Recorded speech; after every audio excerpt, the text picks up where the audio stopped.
આવતી હતી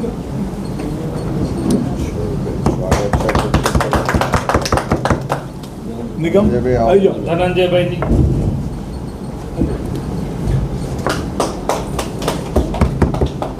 આશીષભાઈને ફરીથી નથી બનાવવાનું આશીષભાઈને ના શહેર કોંગ્રેસ સમિતિના પ્રમુખ યુવાન સાથીભાઈ ઋત્વિજભાઈ જોશી, પ્રદેશ કોંગ્રેસ સમિતિના વડોદરાના પ્રભારીશ્રીઓ, પૂર્વ મંત્રી આદરણીય બિમલભાઈ શાહ, એવા જ બીજા પ્રભારી યુવાન સાથીભાઈ નીરવભાઈ બક્ષી, પ્રદેશના પ્રવક્તા ભાઈ નિશાંતભાઈ અને વડોદરા શહેરમાંથી કોંગ્રેસ પરિવારમાં જોડાયેલા તમામ સાથીઓ, આખા ગુજરાતમાં ભારતીય જનતા પાર્ટીના શાસનથી ત્રસ્ત થઈ અને એક પારદર્શક વહીવટવાળું સ્થાનિક સ્વરાજમાં શાસન આવે, અત્યારે જે કમિશન, કમલમ અને કૌભાંડની જે સત્તાઓ ચાલે છે એમાંથી મુક્તિ મળે, પ્રજાના પડસેવાના ટેક્સના પૈસાની જે ઉઘાડી લૂંટ ચાલી રહી છે, પ્રજા જે હેરાન પરેશાન થઈ રહી છે, એમાંથી લોકોને મુક્તિ અપાવવાના આશય સાથે જાહેર જીવનમાં કામ કરતા, વર્ષોથી લોકો માટે આંદોલન કરતા અનેક આગેવાનો, કાર્યકરો અને પ્રબુદ્ધ નાગરિકો ધીરે ધીરે ગુજરાતના અલગ અલગ શહેરો અને વિસ્તારોમાંથી કોંગ્રેસ પાર્ટીમાં જોડાઈ રહ્યા છે. વડોદરા શહેર જે સંસ્કારી નગરી કહેવાય, પણ આ સંસ્કારી નગરીને દર વર્ષે ભારતીય જનતા પાર્ટીના જે ભ્રષ્ટાચારી શાસકો છે એમની ગુનાહિત બેદરકારીને કારણે પૂરમાં ડૂબવાનો વારો આવે છે. દર વર્ષે ખૂબ મોટા પ્રમાણમાં તારાજી થાય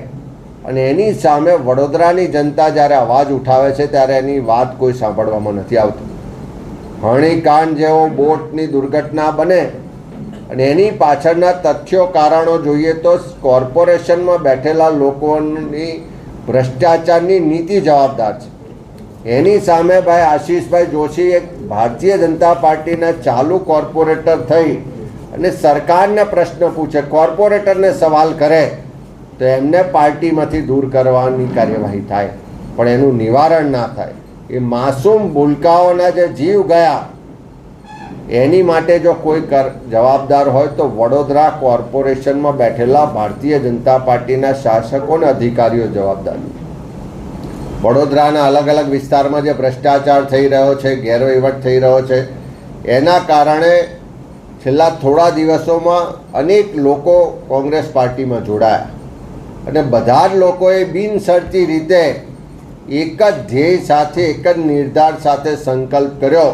કે ભેગા થઈને લડીશું, આ ભ્રષ્ટાચારી શાસકોને હટાવીશું અને વડોદરા હોય કે આખા ગુજરાતમાં સામાન્ય લોકોની વાત સંભળાય, પારદર્શક વહીવટ હોય, ભ્રષ્ટાચાર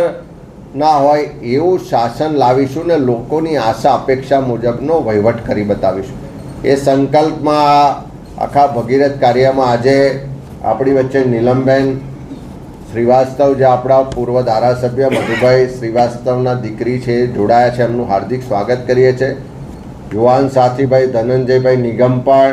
આજે કોંગ્રેસ પાર્ટીમાં જોડાયા છે, એમનું પણ હાર્દિક સ્વાગત કરીએ છીએ. નીલમબેને પણ વર્ષો સુધી ભારતીય જનતા પાર્ટીમાં ખૂબ સક્રિય રીતે રહીને કામ કર્યું, પણ એમને પણ લાગે છે કે આ ભ્રષ્ટ શાસકો, ભ્રષ્ટ નીતિને કારણે લોકોને ખૂબ હેરાનગતિ થઈ રહી છે, લોકો ખૂબ સહન કરી રહ્યા છે અને એમાંથી મુક્તિ અપાવવા માટે કોંગ્રેસ પાર્ટી એકમાત્ર વિકલ્પ છે. એ રીતે કોંગ્રેસ પાર્ટીમાં જોડાયા છે ત્યારે એવા તમામ મિત્રોનું આજે હાર્દિક સ્વાગત કરીએ છીએ. હું ખાતરી સાથે, વિશ્વાસ સાથે કહું છું કે આવનારા સમયમાં વડોદરા કોંગ્રેસની આખી આ ટીમ વડોદરાના લોકો માટે અને ગુજરાતના લોકો માટે સક્રિય રીતે કામ કરશે. આ ભ્રષ્ટાચારી શાસકોને એમની ગાદી છોડવા માટે પ્રજાની જે આશા અપેક્ષાને જે લડાઈ છે એને મજબૂતાઈથી નેતૃત્વ કરી અને ગાદી છોડાવશે ને સારું ને સુશાસનવાળું કોંગ્રેસનું શાસન લાવશે. ફરીથી બધા મિत्रों स्वागत करूँ છું. ऐसे ही अन्य खबरों के लिए चैनल को सब्सक्राइब कीजिए, खबरों का नोटिफिकेशन पाने के लिए बेल आइकॉन को जरूर दबाएं।